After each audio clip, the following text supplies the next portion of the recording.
Up here. I'm ready. All right. Hello and welcome to the Young Guns. I am Buckeye Mike, and I'm joined today by the annoying, sometimes over the top, Will Domer above me, Will Indy. Ladies and gentlemen, welcome. It's time to do some fun NFL picks.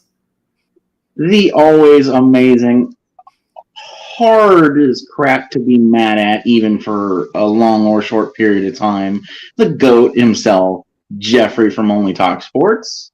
Thank you, man. Looking forward to breaking these games down and going over the previews and recaps of all this stuff, man. And the, oddly enough, most unbiased Bama fan I've ever met, Jackson. How are you, everyone? Doing great. How's everybody else doing? Doing really Doing good. Excited for these picks. Tonight, we're going to jump into this sucker and break it all down for you between the divisional round and give out our picks for the championship weekend.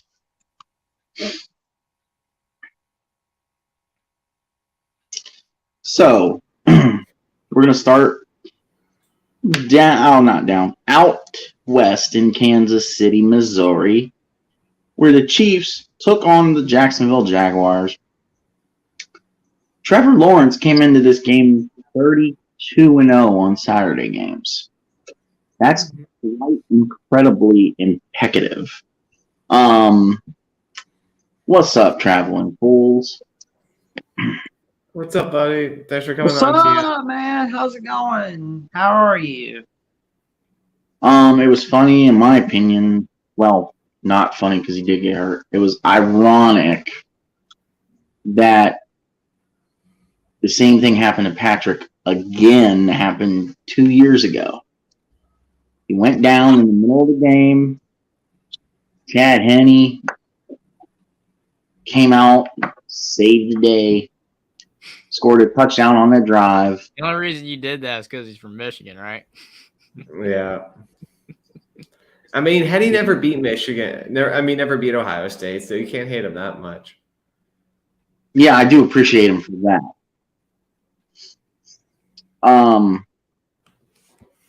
And so at one time, Kansas City was just too far ahead. Jacksonville did try to make it up, which was amazing to see. They were so close. Well, that close to actually pulling it off. And Hey, John Wayne, how's it going? What's up, overall, Brandon? And yes, it is live, Pilgrim. And overall, I think it was a really good game. On a scale of 1 to 10, I'd probably give it a 9 out of 10. But what's your guys' thoughts? Oh man, it was a great game. The one part that I liked was and I hated that Patrick Mahomes got hurt. I really did. And that one part of the game that we didn't hear about till like afterwards was where Patrick Mahomes was wanting to come in without getting his ankle looked at. But Andy Reid told him, you either get that ankle looked at or you're not playing in this game. Guess what? Patrick Mahomes got that ankle looked at, good to go. And most importantly, Andy Reid did something with showed something that the Miami Dolphins don't do. He cares about his players. Mm-hmm. And he cares about the health of everyone around him. So, and that one play on third down, I mean, it was pretty awesome, but it was kind of like, Jeffrey, you know what I'm talking about with this reference, but like Patrick Mahomes was running like Chester from Gunsmoke on that one play. He was just like, Mr. Dillon, I got that first down, Mr. Dillon. Mm-hmm. But all in all, it was a great game. I hated that Trevor Lawrence didn't win this one, but They got a beautiful future ahead of them. Yeah, this I game, I mean, you look at Jacksonville, and I mean, they played well enough to win, but you do feel if Patrick Mahomes is not, banged up and he's healthy, this game probably wouldn't have been this close. I mean, Jacksonville was playing fairly well, but they were kept in the game by his injury. And really, Jacksonville could have won this game. I mean, literally, if they score a couple times on the possessions where Kansas City went like 3 or 4 possessions without doing anything. So Jacksonville could have won this game, but unfortunately they just could not get the job done. I mean, to your point, I think Oh, Jacksonville's I on didn't the know right. Ellen DeGeneres was here tonight. But I love her. To your point, I think that Jacksonville has a bright future, but again, for Kansas City, you're able to pull out a win even with less than 100% Patrick Mahomes, and credit to him for playing through the pain because that was definitely difficult for him. That throw he made on one foot was incredible, and they were able to pull it out, and they're on to the next one. Yeah, this game was unfortunate for me because I put money on Jacksonville to win. So I was a little bummed out. Oh, bruh. But I feel like for the Jaguars, it was a great season. They will be back. Maybe just make a couple of changes in free agency, bring some guys in. And for Kansas City, man, I mean, this is what you expect for them. I feel like I don't remember the last year they weren't in the AFC Championship. This is their 5th straight year. Yeah, so just extremely impressive by the Chiefs. But I mean, as we're gonna see, thank you, Brandon. I love you too, bro. As we will see, they're gonna face some stiff competition, and if Patrick Mahomes isn't at 100%, I don't know if they're winning it this week. So I didn't know you could hard hard to see the somebody. Chiefs That's can overcome some adversity in the playoffs. I will say, there's obvious points. If you go back and watch this game, there's obvious points where if Trevor had the maturity from the experience of being in these games, there's a few, like, I forget what drive it was. There's one pass along the sideline.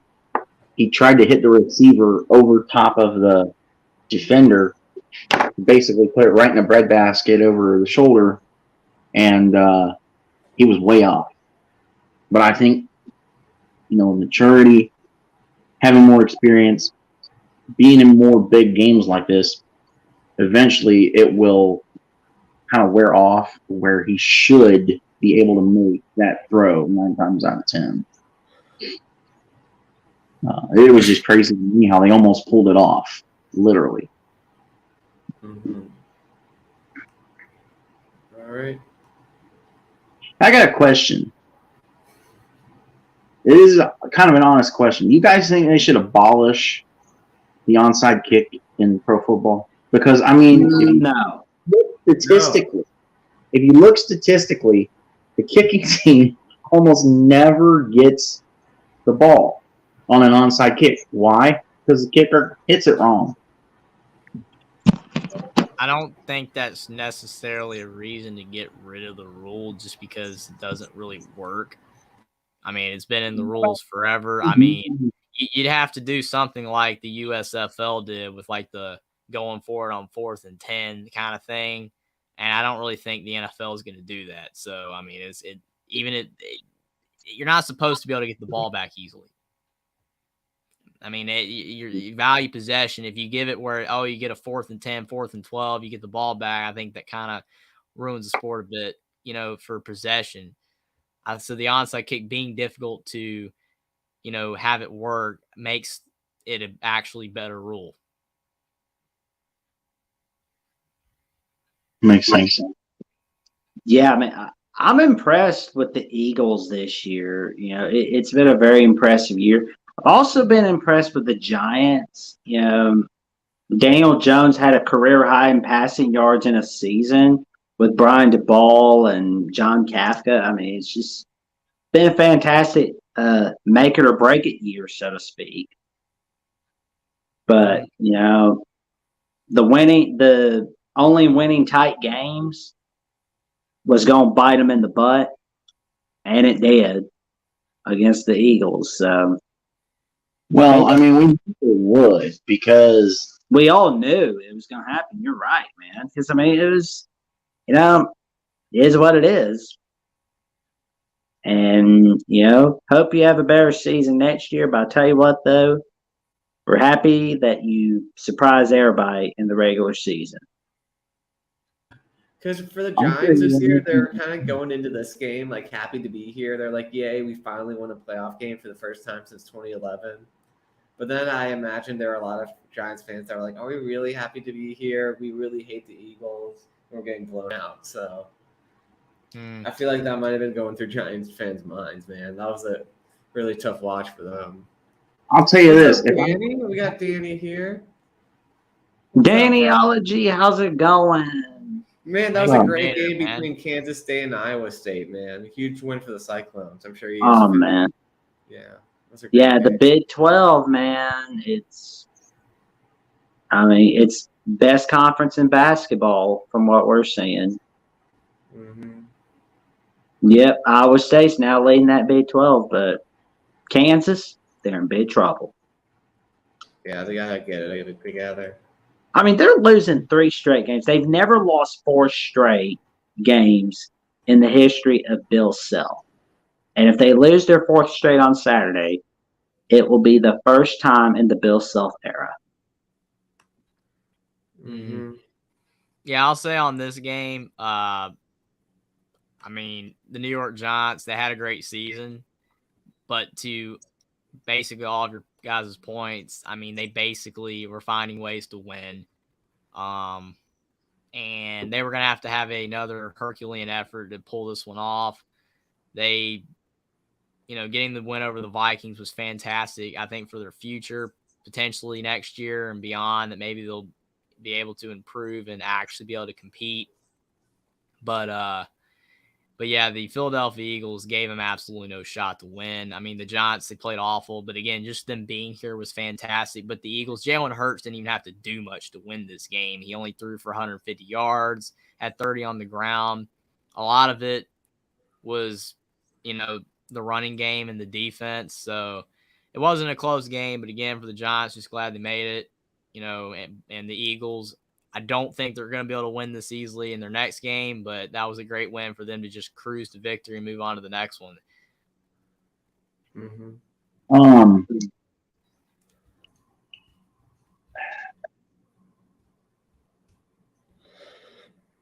Good job by Jalen Hurts. Great performance. New York, I told you suck. Shut up. The NFL needs to change the rules too, because this right here is exactly why we don't allow 3 teams from the same division to get in the playoffs. Why? Because 2 of those teams are going to suck. Well, I mean, they freaking beat the Vikings, man. I mean, I'll come out. They beat the Vikings. The Giants got lucky by beating a crappy, overrated, should have been lower 3-seed Vikings. Somebody else, not the Cowboys. I'm going to rip Cowboys' head off. Cowboys, because they're overrated too. Well, I mean, you got to imagine, Buckeye Mike, that the Vikings were another team that found ways to win most of the year.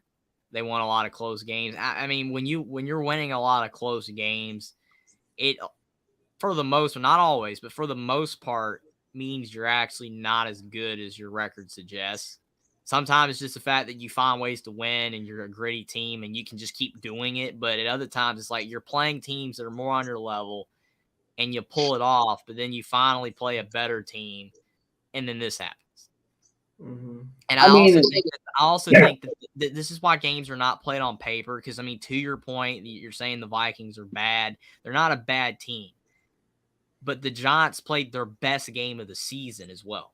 Mm-hmm. And this happens. So this is why when we're comparing teams, you look like Minnesota basketball. Do you think that they're better than Ohio State? No, but they won the game. It happens. The Giants are a worse team than the Vikings, but they pulled it off. They played their best game of the entire year. And then in this game, they played their absolute worst. That's why games aren't played on paper. It's why you can't always predict the results. It's why it doesn't always go the way you think it does.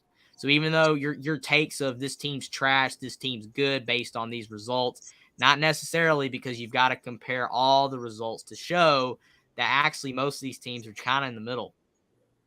Not really a trash team or a great team. I mean, when it comes down to it, yes, like Danny said, Eagles dominated both sides of the ball. They gave Jalen a lot of time. He could throw almost perfectly every time. Or if they did crash, he just took off because he has his legs and he knows how to use his legs. CJ Stroud, watch his film because you're gonna need it. The Cowboys are overrated. Completely I feel like overrated. a lot of the Cowboys just play bad. Somebody like me who does not like the Cowboys as an organization has to sit here and deal with. Good, I'm glad it shows. Has to sit here and deal with the stupid idiot people that are like, oh, it's our year, Super Bowl, Super Bowl. How about you get a competent quarterback that can actually throw the ball and hit your guy in stride and not become under pressure? See, Dak Prescott, I like Dak. There's a lot of problems with Dak. But Dak needs to go. Fourth round pick. I'm not suggesting that. I'm not suggesting that means he's necessarily bad because Tom Brady was the sixth round pick. It can happen. But right. What I'm saying is, fourth round pick, no one was even expecting him to ever be a franchise quarterback in the NFL, let alone Dallas in the first place. So he's exceeded expectations for his career to begin with. A lot of people forget this, but the thing is, now they've committed all their money to him. They're going to extend them too. Whether they're going to keep him or get rid of him. If they keep him, they're more than likely going to struggle to win the big one. Yeah, they're going to maybe Bryce Young could be 99% sure they will extend Dak. See, the problem with Dak is he is manipulative to the point that even the announcers in the game said he is a fourth-round quarterback that's trying to make you think he's a first-round quarterback and just got drafted too late and got super disrespected.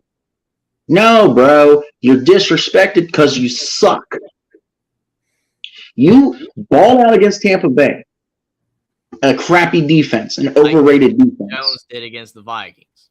One game. Yeah. Yes. This whole moniker of, Daniel Jones turned on, I'm mad and mean Daniel Jones, don't mess with me. No, he didn't. He just balled out against a bad defense, like the guy on the screen, who I actually like. I like Dak. I hate the organization. Well, everybody in America does. Come up against a good defense, and you suck. You know, an underrated part of this game, though, I will say, because, as Danny points up, if Dak doesn't throw 2 picks, they win. Well, I mean, one of the picks wasn't his fault. It was tipped, and it was picked. Oh, that double tip one? It happens to every quarterback. The other one was his fault. But the underrated part, no one's talking about this. The underrated part of why they lost this game is Tony Pollard getting injured. And why? Because Zeke cannot do the job for Dallas. He's a guy, 3rd and 1, he gets you 2 yards, 3 yards. That's great. He's awesome. He's almost a fullback for them. Tony Pollard, he's the guy that can break it open. Their offense was running better, and when he got hurt, it just shut down because Ezekiel Elliott could not give Dallas the yards they needed to get to put Dak in better situations where he wouldn't throw bad passes. And also, they were shutting down CeeDee Lamb as much as they could because outside of him, I mean, Schultz just isn't Jason Witten. Their other receivers are solid. Their other receivers are solid, but they're not the guys that they used to have in the past. I mean, they're just pretty good. T.Y. Hilton, he's older. And there were several throws, and this is another problem for Dak, and you got to admit this is true.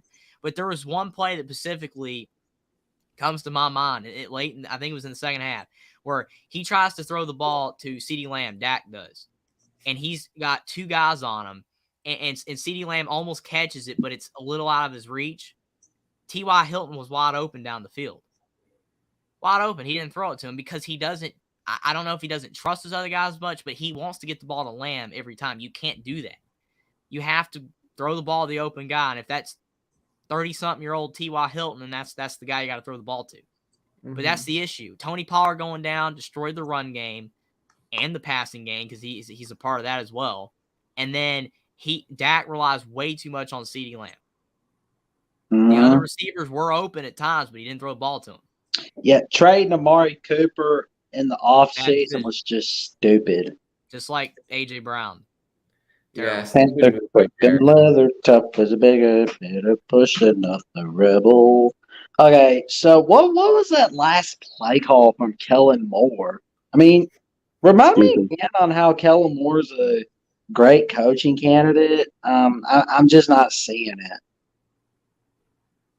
Well, I don't understand why do they not put Turpin in the game? Why do they not put Turpin in the game more often? You're going to put him in on the last play of the game. He needs to be in more often, plenty more times throughout the game, and a lot of different, like short sets, like screenplays and everything. I don't understand why they barely use him. That's all I got to say on that. Well, they were showing like sometimes he cut the right way on the route. But I'll tell you what, though, Mr. Irrelevant is most definitely Mr. Relevant.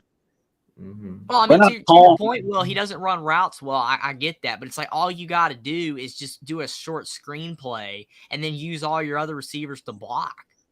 It's happening all the time. That's all you got to do. Just let him just sit there, have your other three receivers on the same side block. You're going to get 5 or 6 yards every time, and he might break one big down the field. I mean, you don't have to have him running complicated stuff either. To Jeffrey's point, there was one team that ran a screen. It might have been San Francisco when they were off balance at the beginning. It was a screen, and the receiver ran up like he was going to block because he thought it was a run play. Then he turned back, and it smacked him right in the helmet, I think. I think it was this game. Yeah, but that one play by George Kittle, man. Oh, that was all. Georgia the Jungle for that big catch. No. Why he did it on purpose. He even said in the post-game interview he did it like that on purpose. He could be kidding too, though. Yeah, it's probably lying. George Kittle is a guy that he's like a funny dude. He plays around. He might be kidding. I don't think he did it on purpose, man. Because think about it. If he bobbles that too much and it gets picked, yeah, he did it on purpose. Yeah, it'd have been insane. I think it was accidental. He caught it and then he played it off as he did it on purpose. Easily done. For Dak's other interception, the one that wasn't tipped, it was partially on Michael Gallup for quitting on the route. Like, you don't throw it there to Gallup, but it wasn't all like totally his fault. Like, the plan was probably to throw it to Michael Gallup, but he kind of just gave up on the route. I think probably why he doesn't trust his other receivers besides CeeDee Lamb either, but T.Y. Hilton is more reliable, and he still wouldn't throw it to him. The other problem that, for whatever reason, Dak still has not learned, you have to rotate your eyeballs to get the defense off of the read that you want. If you watch the interception that was blatantly that man's fault, he literally looked right at his target the entire time. His eyes did not come off of him. Right. I'm not meant to play football, sir. If you cannot get the defense away from your actual target, quit, leave, done. Most of Cowboy Nation is done with you. Just go away. They're going to extend him. He's not going to go away. Jerry Jones will extend him. But I think the other issue with Dak is I just think he's slightly not mobile enough. And he's not mobile. And I know that's insane to say because he can move, but it's like when he's in the pocket, he just kind of like he sits there too long and he doesn't move around. That's why he gets sacked a lot and he rushes throws. I mean, if he is capable of it, if he would move around more, bide time, he doesn't even have to run. I think that would help him out a lot too, but he just seems to sit in the pocket just a little too long, and that's where mistakes happen. And as a certain guy that's on HBO Friday nights always says, and finally new rule, learn how to kick an extra point. Learn how to make good kicks, Mr. Brett Maher. No, just get rid of him. Get a kicker that actually knows how to kick. Because Bayless even he's done. He's gone south already. Bro, I don't trust anything that Skip says. I will say about Brett Maher, though, I mean, he's been a great kicker for a long time, and you go through a rough stretch. Adam Vinatieri missed 10 field goals in a row once. One of the best kickers that was of all like time. his So last. it happens. Again, people are way too quick to jump the gun and say, oh, this guy's garbage, when they don't even remember the fact that he hit all of these field goals all season. He went through a rough stretch. Dallas made the error of continuing to use him once he was off. That's their fault. It's not Brett Maher's fault. Once a kicker is messed up and he's off, he's not going to hit anything. So that's Dallas's fault. I'm not blaming Maher because he's been a good kicker all season long. So I'm not going to go out there and say he stinks just because he missed some extra points. He's been great all year. The thing, too, is the broadcasters, I think it was Romo on the call, wasn't it? No. Mm-hmm. Or whoever it was. I don't know. Yeah. Kevin Burkhead and Greg Olson. Oh. Okay, Greg Olson then said that the block on the first extra point doesn't matter because of the trajectory it was going would have gone way left. So it's weird. Why would you miss 4 extra points, make your last one against Tampa, and then come out with this crappy performance? You missed the first one. Again, it wouldn't have mattered if it was blocked. It was still going to be missed. Mm-hmm. It's just now that you can use that block as a cover-up of, oh, my goodness, it was blocked. It would have been good. No. Well, I mean, again, he probably was going to miss that one. But I mean, it's more at that point to me psychological because it's like he's kicking an extra point, right? Mm-hmm. And he missed all those extra points because when he was kicking field goals, he made them. So again, with kicking is the most psychological thing you can do in football. I've seen this before. The greatest kickers ever will miss 5 kicks in a row out of nowhere. So one question, it happens all the time. One question I got is for all of us and for everybody in the chat, does anybody really think Mike McCarthy's on the hot seat because for 2023? Because somebody asked Jerry Jones, is he returning for 2023? And Jones said yes. And honestly, if you have to announce whether your coach is returning or not, that's a hint of they're in the hot seat in some way, shape, or form. Well, I don't think Jerry wants to get rid of him. Point. I think that's a good point, Jackson, but it's also because of the fact that people know Jerry Jones and they could expect him to fire Mike McCarthy. So he's saying it to just get it out of the way that I'm not firing him. If it was another team, they wouldn't do that, but it's Dallas, it's Jerry Jones. He's going to confirm it just so everyone will not rumor about it. It's America's team.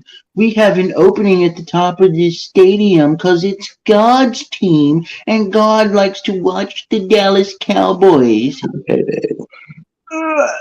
Yeah, but yeah, what a great performance by the 49ers. I tell you what, it was just a fantastic performance by the Niners, especially their defense. There's a reason why Bama man DeMeco Ryans is getting head coaching consideration.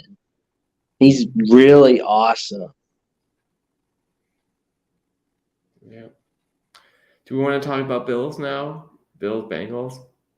Well, we all thought the Buffalo Bills would get into the Super Bowl, but as a wise old man once said, that's why they play the games.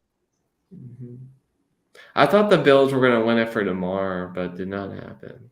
Yeah. Well, I'm just afraid that more people are going to start, looking at Josh Allen a little bit differently, instead of him being one of the top, young quarterbacks in the league, it's going to be like, he can't win when it matters. I hope that's not the case, but since he's been here, it's feeling like the case to me. I mean, it's going to start happening. It shouldn't, I don't think, at this point, but it's going to happen. I hope I'm wrong, but the thing is, this is the best shot to win it all this year.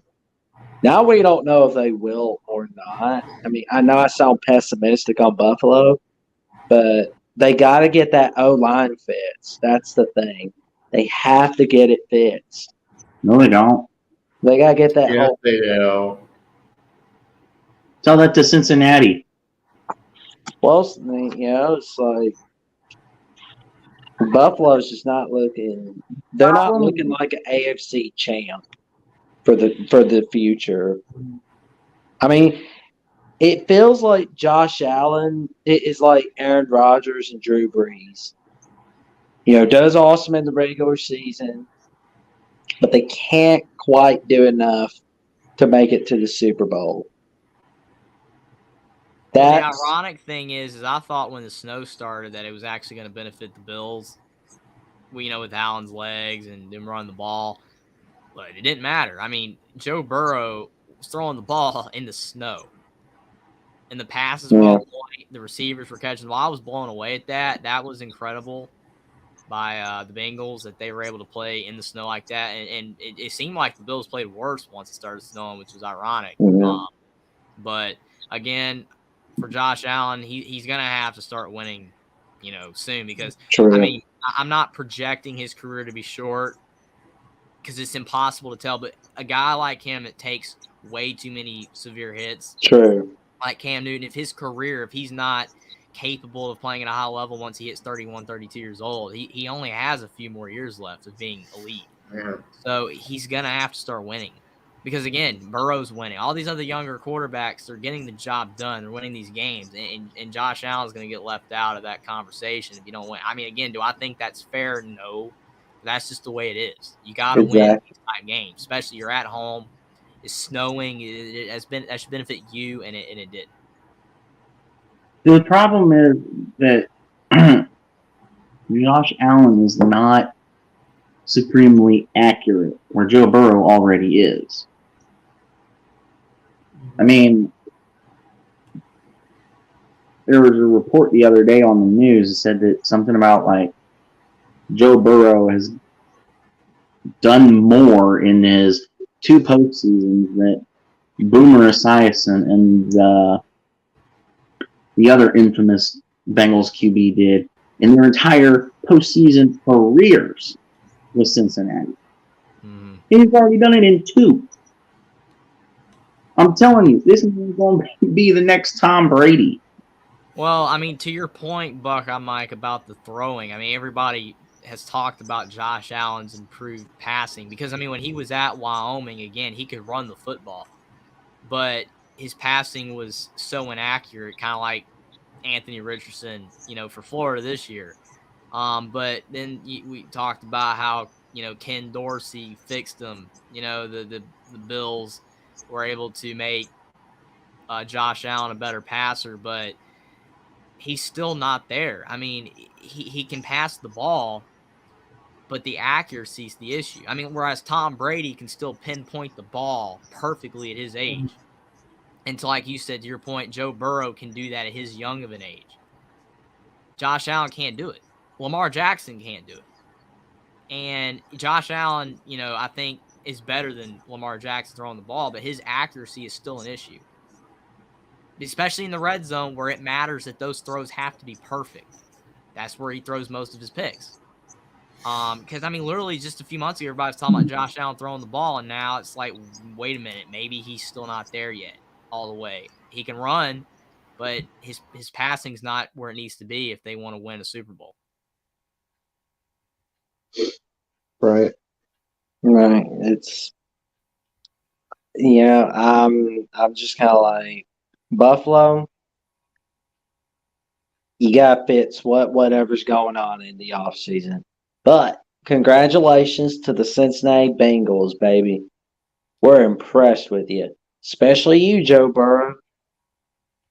And this, he's going to give himself a Super Bowl at some point. He may just do it this year. Should have. He should be going for 2 right now, but things happen. True. But I tell you what, though, he's going to have a big $50 million a year $50 million a year contract coming up. Heck, I'll go as far as say it's going to be a higher paying contract than Patrick Mahomes. Yeah, the big problem in this game was that the Bills just could not run the ball. I mean, 6 carries for 24 yards for Devin Singletary, 5 carries for 13 yards. I mean, that's not going to win you the football game. I mean, Josh Allen, like, if he was, like, as that accurate right now as Joe Burrow was and as athletic as he was, they probably would have won the game. But the accuracy just isn't quite there for Josh Allen. He didn't really have – the Bills didn't really have much to run. They got to get O-line help for Allen. I mean, that's just – they got to do it in the offseason. For sure. I mean, Wonder if they'll try and get Saquon Barkley to come over in the offseason. no. I don't think That's why I said I wonder if they'll try. I mean, that would be interesting, but I don't think the Giants are going to get rid of Saquon Barkley. The only way they would have is if he had got hurt again. Right. Yep. He's the franchise player because I'm sorry, Daniel Jones is garbage. He's freaking trash. One single half performance. Yes, I always mean as a player. Unless I know you personally, I'm not talking about as a person. I love to stress it, man. Just for all the viewers out there, you got to stress it. I mean, okay, nice. Danny Dimes. Yeah, you don't deserve that name. You're never on a dime, dude. Nickname. Did someone give him that nickname? And once he hit the pros, yeah, somebody did. I don't think probably the media deserves a nickname. Probably the media, honestly. Yeah. Well, we know Buffalo's going to need a new safety. That's for sure. One single half performance that's really good does not make you an incredibly amazing player. I'm sorry. He definitely looks better this year under Dable, but I mean, he's not elite, but he's overrated. I mean, who thinks he's elite? No one thinks he's elite, though. That's the thing. Just pay him what you've been given, kick him out the door, and go flip burgers at McDonald's. All right, whatever. Yeah.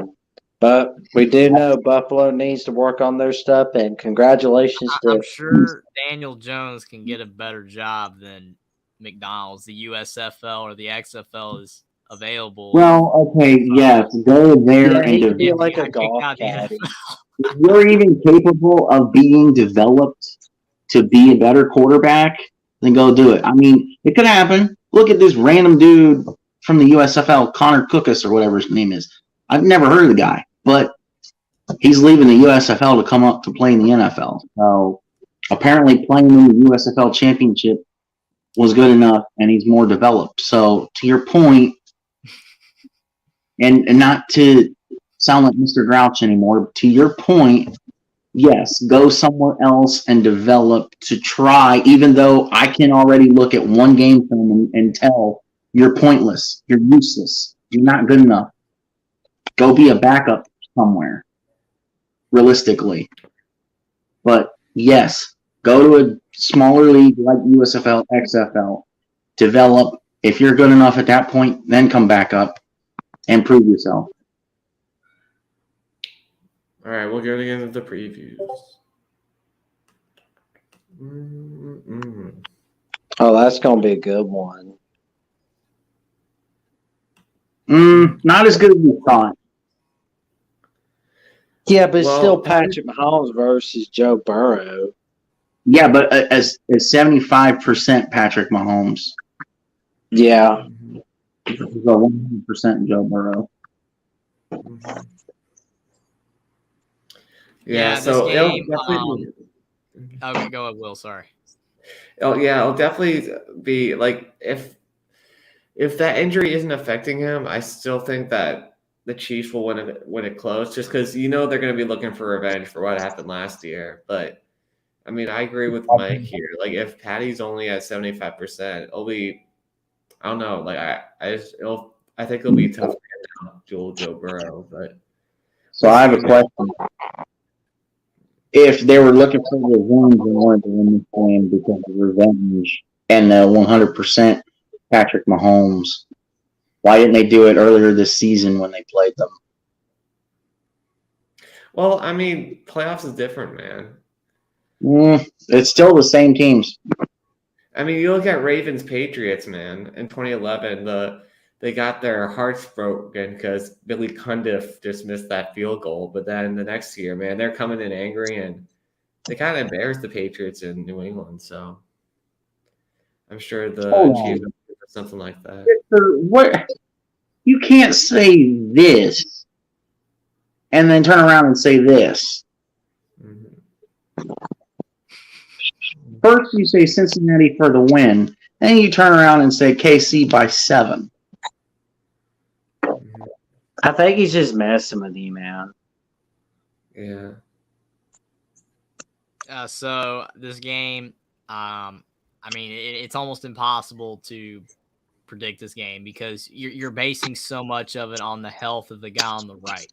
And I mean, the argument for the Bengals is that they beat Patrick Mahomes when he was healthy already, in overtime by 3 a couple of years ago. So it's like if they can do that, they can do it again. But that's, again, not how games are played.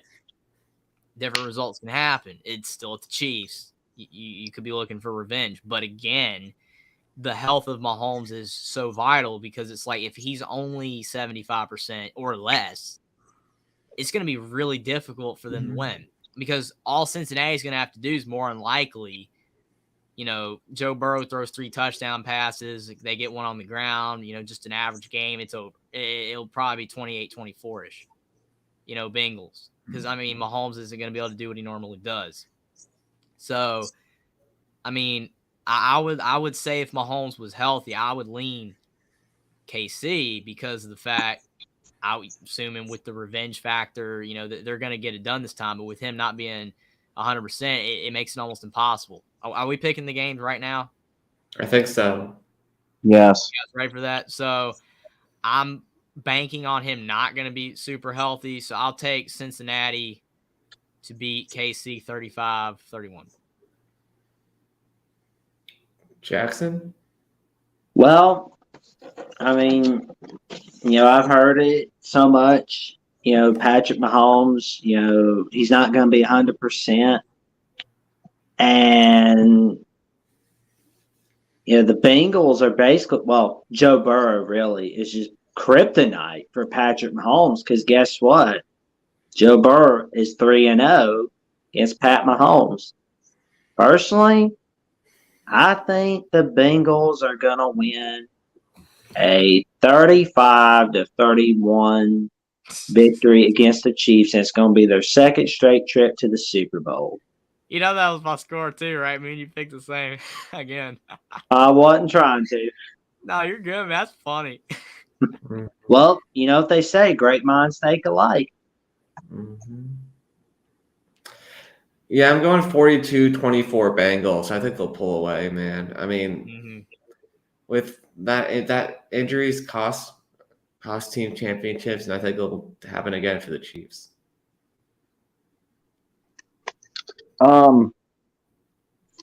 So to your point, we did just see them bulldoze the Buffalo Bills.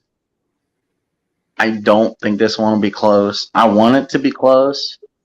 Patrick Mahomes having to pull the Aaron Rodgers now and jump completely off of your feet so that you're airborne when you release the football, like Brett Favre did too. I just don't trust it. I don't have faith in it. So I'm going to go Cincinnati 49, Kansas City 27. All right. A lot of scoring for the Bengals if that happens. On the NFC Championship game, the 49ers and the Eagles. Oh, this is the one I've been having a tough time with. Same here. I thought about this one for hours today. Jeffrey? I mean, the arguments both ways here is that, I mean, it's at the Eagles. And that obviously is going to help him out. The 49ers have had to play 2 games. The Eagles have only had to play 1. I mean, I don't know how much it's going to matter. He's a pro athlete still. Technically, Jalen Hurts isn't 100% either. I mean, he's not at the Patrick Mahomes level of, not healthy, but Hurts has not been the same, since he's been banged up. And he only threw for 150 against the Giants. Granted, he didn't really have to. But we don't know how much his health is going to come into play, especially if the game is close and maybe he's going to have to use his legs. I mean, it's going to be interesting to see how he's going to be able to handle that. The 49ers, I mean, you've got a rookie quarterback, and you just keep waiting for Brock Purdy to have that game where he's a rookie. He throws 3 picks and it's all over, but he hasn't done it yet. The defense for the 49ers is unbelievable. Best in the NFL in almost every statistical category. That's going to, not shut down the Eagles, but it's going to slow them down.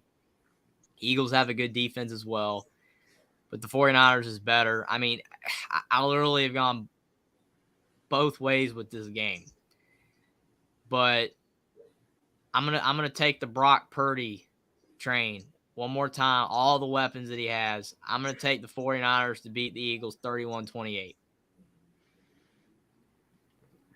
Going Niners? Mm-hmm. Well, something I've been looking at.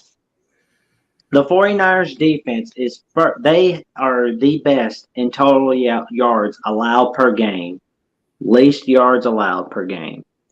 Second in the rushing yards allowed per game. First in points allowed per game. However, they are 18th in the league in passing yards per game allowed. Not good. Not good whatsoever. The Eagles are second in yards allowed per game, first in passing yards allowed per game, 17th in rushing yards allowed per game, 8th in points allowed per game. Oof. Got ourselves a World War III going on around here for the NFC title game. And the offense, 5th in total yards per game on the offense for the 49ers, 13th in passing yards per game, 8th in rushing yards per game, 6th in points per game. And the Eagles' offense is 3rd in total yards per game, 9th in passing yards per game, 5th in rushing yards per game, and 3rd in points per game. Well, yeah, for the Eagles. So they both are really good. But the Eagles are 3rd in red zone scoring, but the Niners are 20th. Oh, man. So this is quite tricky. Is there an option to skip to somebody else and then come back to me? All right, we can do that. We'll give you an. Originally, I had the 49ers, but I'm scared that Brock Purdy's going to blow it, man. And I feel like, although Jalen Hurts, when he did face pressure against the Commanders, I'm not saying this because I'm a Commanders fan, but he did struggle in that game. That's really the one game I saw him struggling. You would point that out. I'm not. Okay, whatever, Mike. I'm just kidding. But I have to go Eagles here. I don't know. I just think that Miles Sanders will get some good runs off. I'm going 27-24 Eagles. I hope they lose because there's so many annoying. I have a lot of friends that are Eagles fans, and they're going to be insufferable. But I'll pick the Eagles to win. So this one was kind of hard for me too.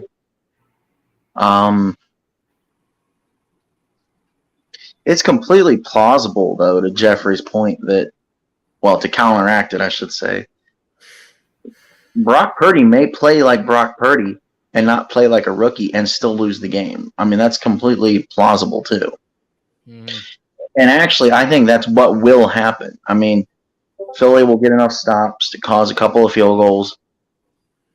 The defense will get stops to keep leads for San Francisco, but at the end of the day, as long as nothing happens to Jalen during the game,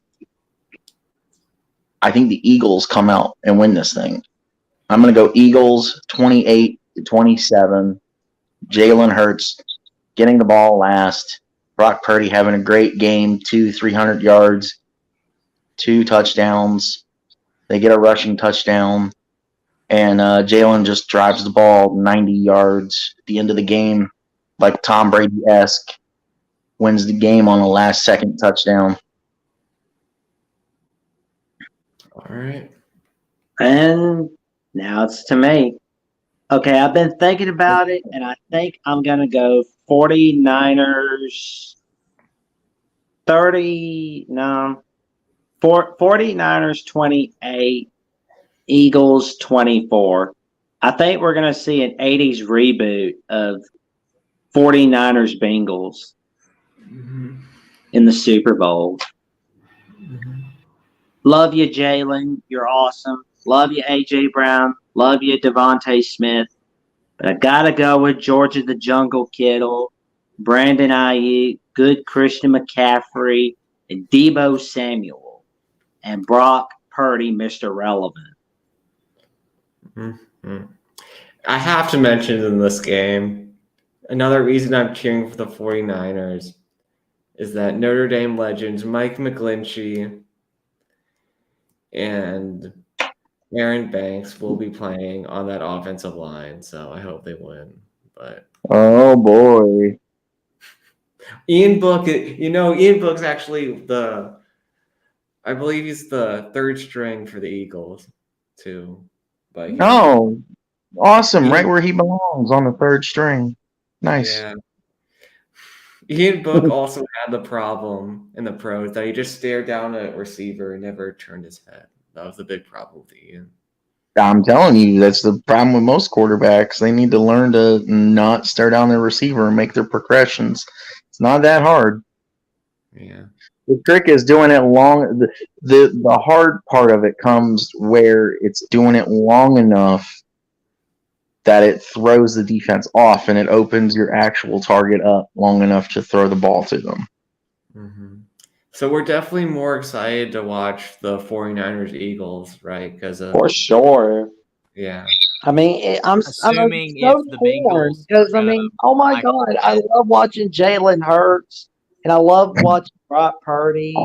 I love watching Devontae and A.J. Brown, Christian McCaffrey, and Georgia Jungle Kittle, but, you know, I think I gotta go. I had to go that Kittle brand. Mm-hmm. But assuming that the Bengals are gonna be able to pull out a win over the Chiefs because Mahomes isn't 100%, and yeah, I'm looking forward to the 49ers Eagles. But I think both games are gonna be really good. Mm-hmm. It's gonna be a glorious Sunday night. Mm-hmm. Glorious. Mm-hmm. Yep, and a pretty good Sunday afternoon too. Mm-hmm. But I just wonder if that curse hits us again, where we all pit the same team. For some reason, it happens to us, but it doesn't happen to us in a few cases. At least it didn't happen to us in Syracuse, North Carolina basketball, though. Well, no, actually, it didn't happen for you, Jeffrey. It happened. That's what I'm saying. Yeah.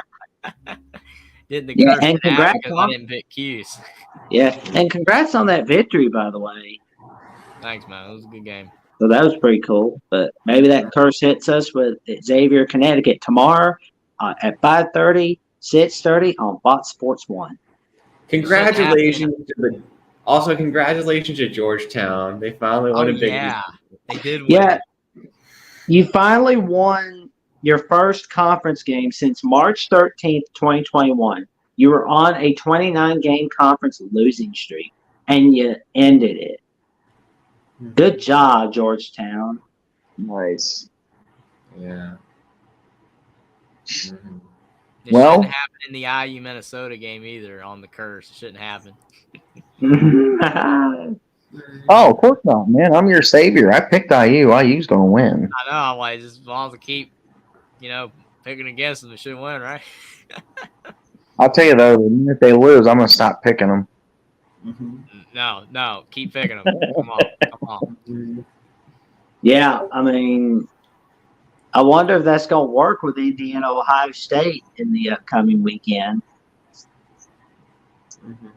So who knows? Well, everyone, Yeah. even though there's only one person in here, come on back for the next one on Thursday. We're going to do some more college basketball picks. Yeah. Everyone, See you guys. Like and subscribe. Thanks for being here. And comment, stay safe, stay warm. mash the crap out.